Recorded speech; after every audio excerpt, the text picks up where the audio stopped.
Oh man, for once we are not starting inside the Pokemon Center. May as well be though. That seems pretty freaking slow, but oh well, whatever. Hey guys, this is Gimmick. We are playing Pokemon Platinum Random Nuzlocke. Yeah, things seem a little bit on the laggy side for a sec, but that's probably just me being me. So, start us off with a wild spiel, because we can. We are going to explore the rest of Route 205, and then that's going to end pretty soon. So, once we are done with that, yeah, I don't know what's going on with stuff at the moment. Anyway, it's going to be a trainer fight up here. Once we're done with this place, I guess we are going to go into Eterna Forest, because that is the next area on the map to go for. Swimmer Sonia. Oh man. Oh, this hiker got wrecked hardcore by the randomizer name stuff. Yeah, something... I wonder if someone's eating at my computer a little bit here. I guess I could possibly try and change stuff that way. It might just be Firefox being, you know, existent in the background.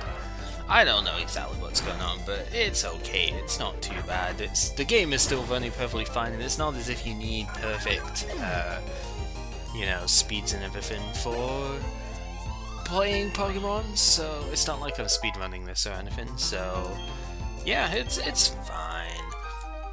So yeah, level 16 on the chop, trainer blah blah blah, they lost a battle too, of course, because they are a silly little hiker who tried to take us on, and that is never going to work for them.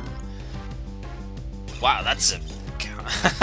I forgot how stupid Carnivine looked. You never see Carnivine nowadays, so it's kind of hilarious to see just how, like, terribly weird it is. Like, what is the deal with Carnivine anyway? It is such a bizarre Pokemon. And I mean, a grass type with Levitate? That's just so dumb. I don't know. It's so weird.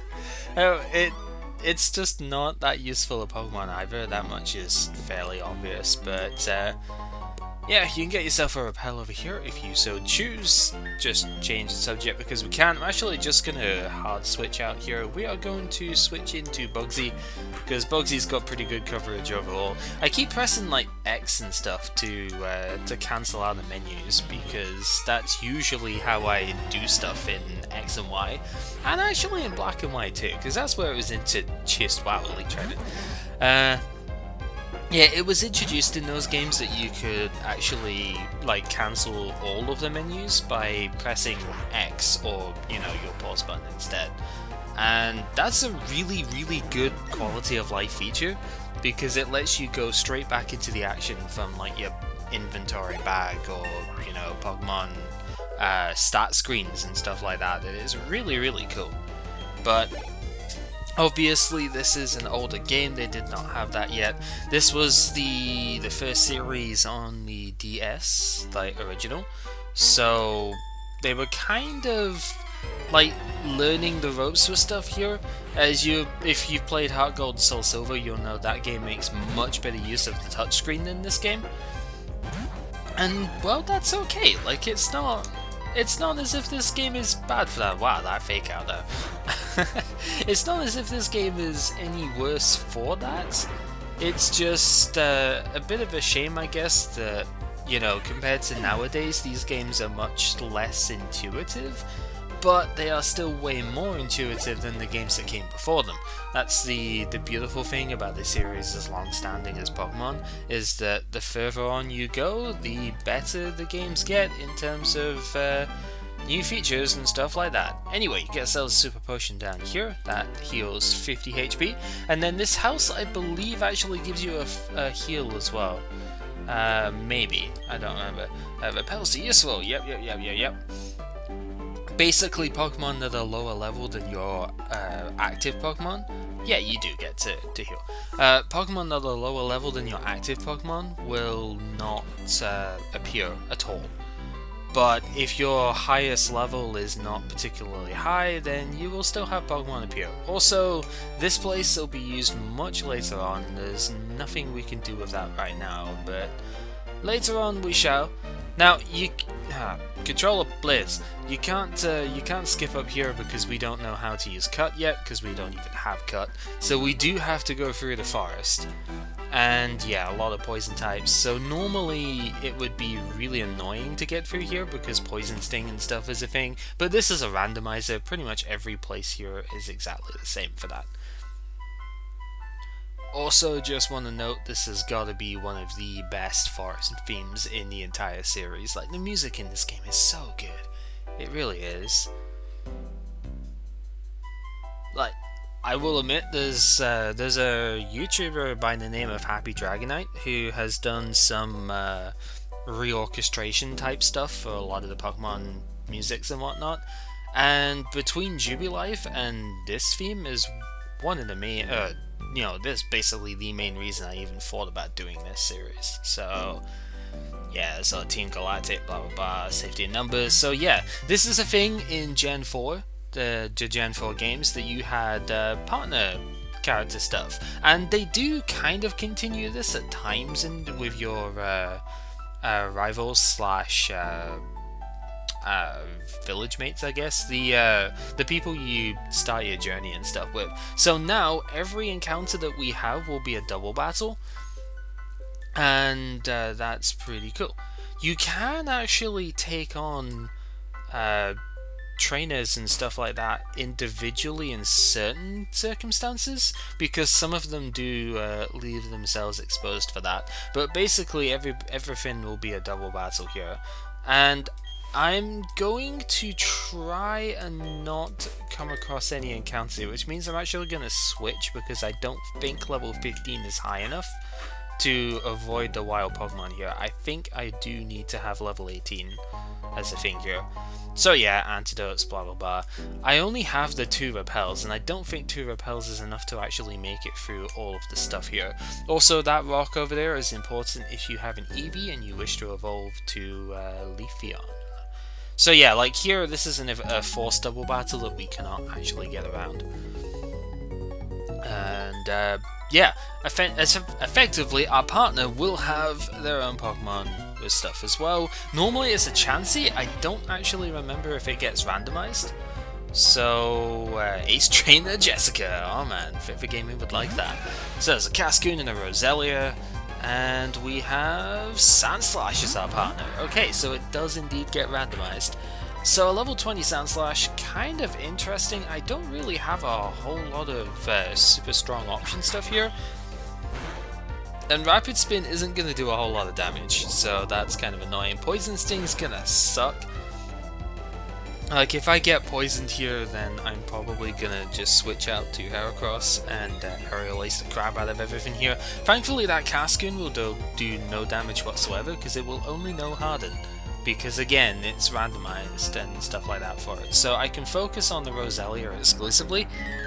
And Swift is an interesting move. It's actually a special attack in this gen, because this is where the physical special split happened.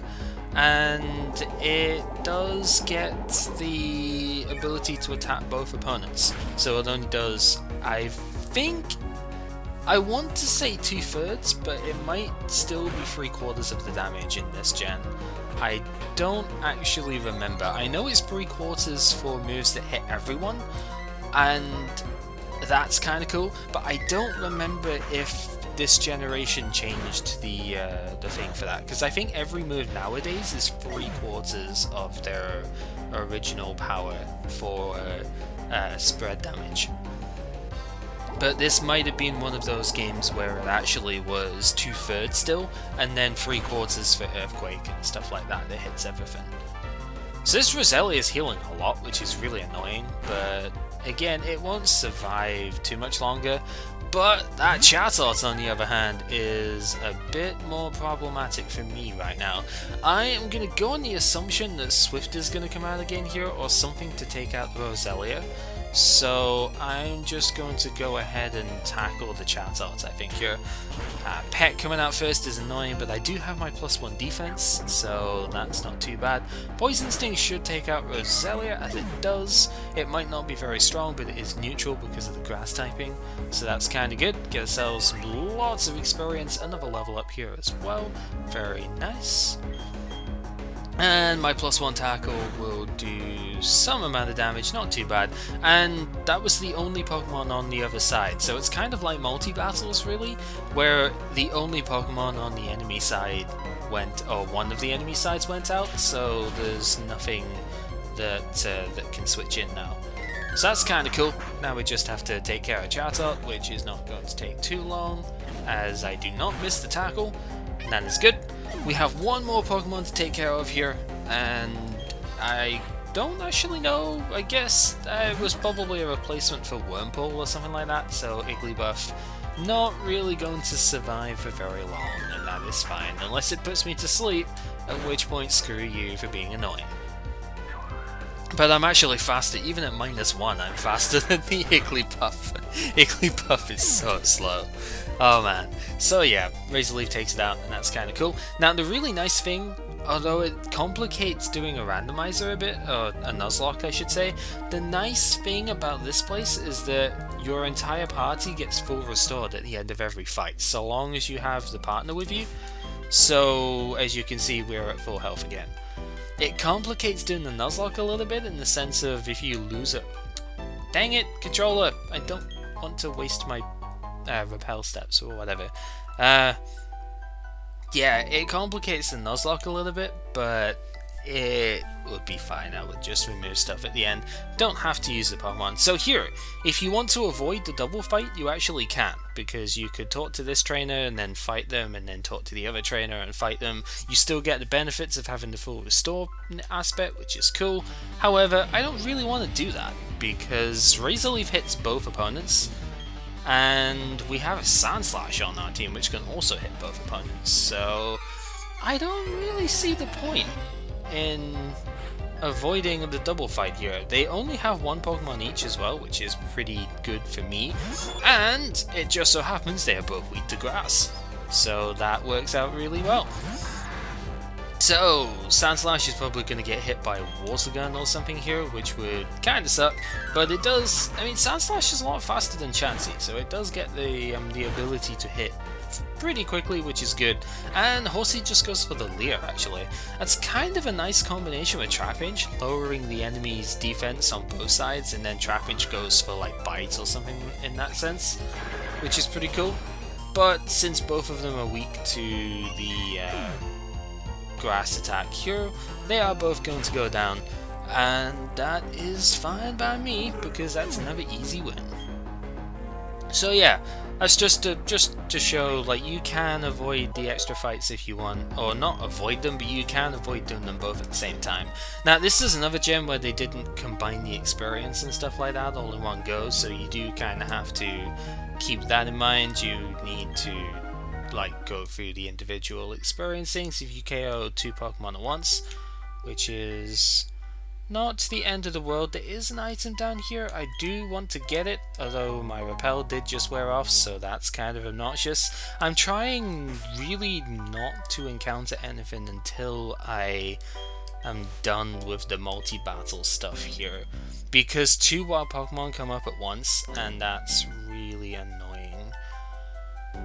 That said, I do not remember which direction is best to go here, so I will just go in the path of the trainers, because I think that works best. Because I think the trainer paths... my senses tingle. The trainer paths are usually the most direct ways around, so... yeah. Engineer, Pie, and Daniel. It's a lot of Pokemon here, but they're mostly really weak bug types, so whatever to that, you know. I think I should probably set up a curse first, and...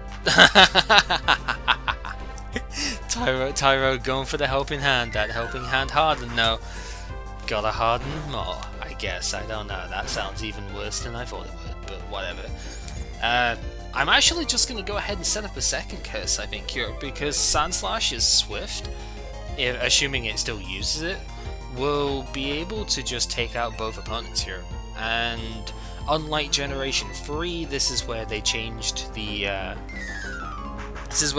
mechanics so that Pokemon do not get sent into battle until the end of a turn.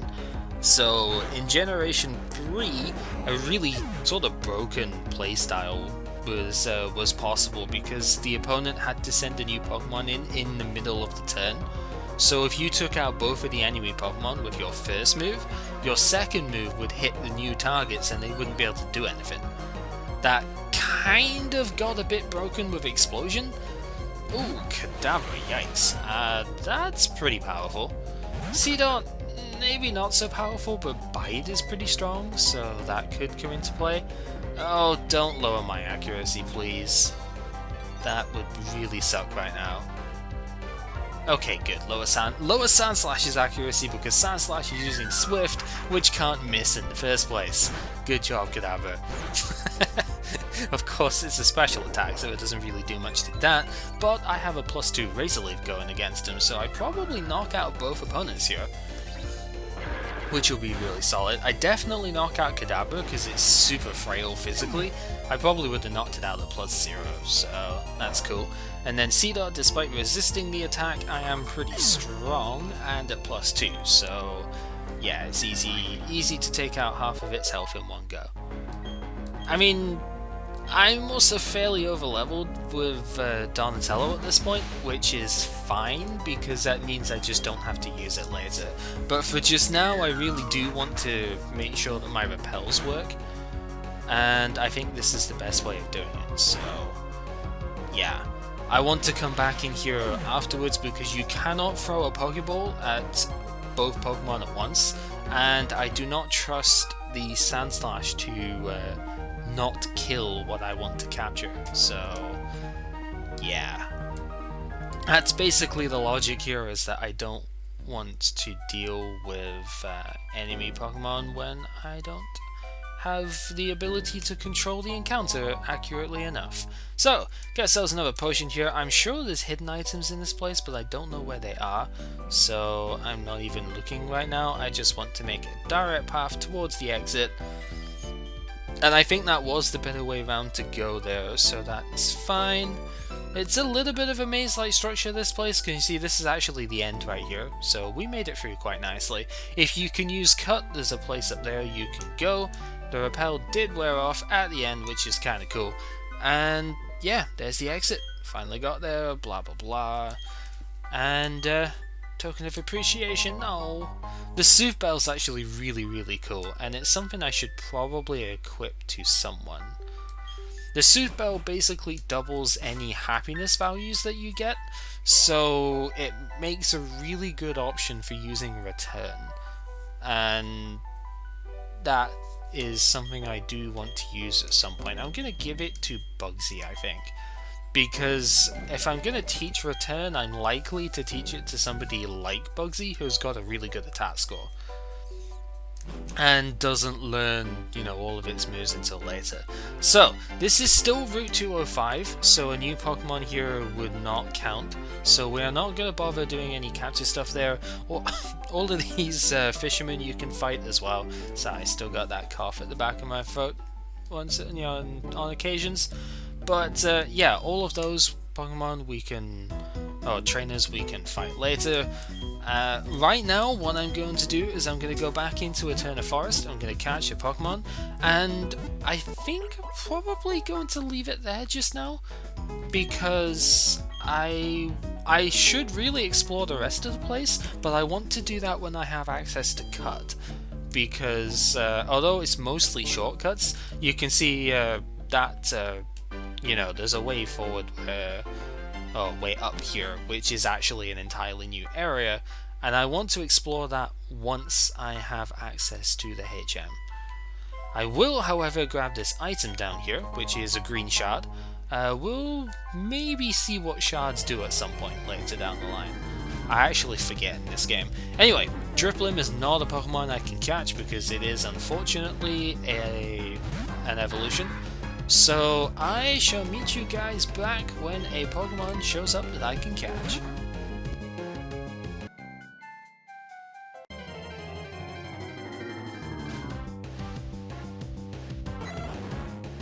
Well, this isn't exactly something we can catch, but it's pretty cool to see the randomizer give us a legend again.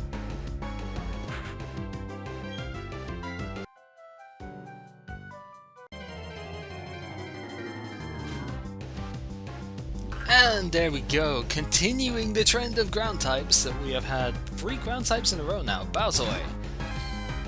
Not sure how much I appreciate having another Pokemon that I cannot hit with paralysis. Although, wow, it's faster than me, go figure. Baltoy is pretty defensive, not too aggressive, but thankfully we're getting it now rather than in a couple of levels time, because it does get access to self-destruct and things relatively early. Not as early as stuff like Pineco, which is fine, but it does have access to them in about, I want to say, 5 or 6 levels time.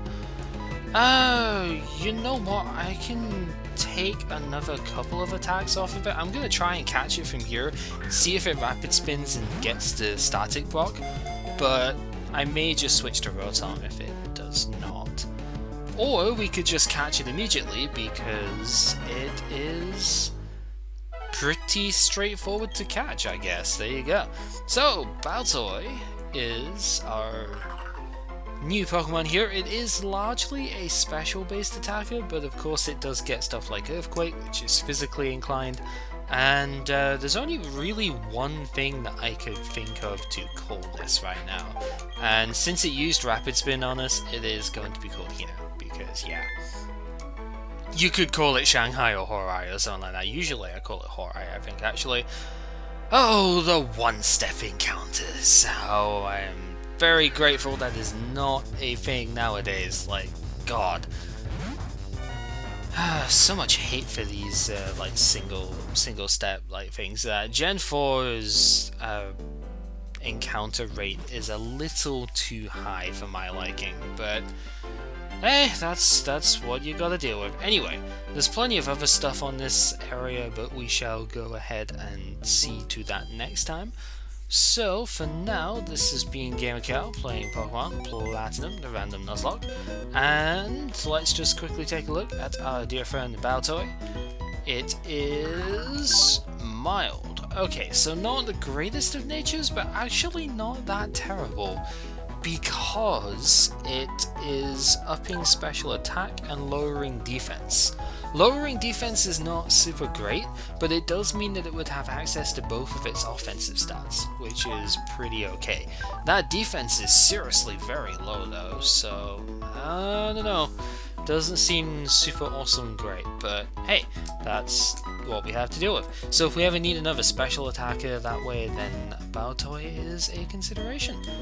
So yeah, next time we will explore a little bit further into just the general outskirts of Route 205. We'll probably just fight the fisherman, get a couple of items on the outskirts of it, and then just see where we go from there. Till then, take care.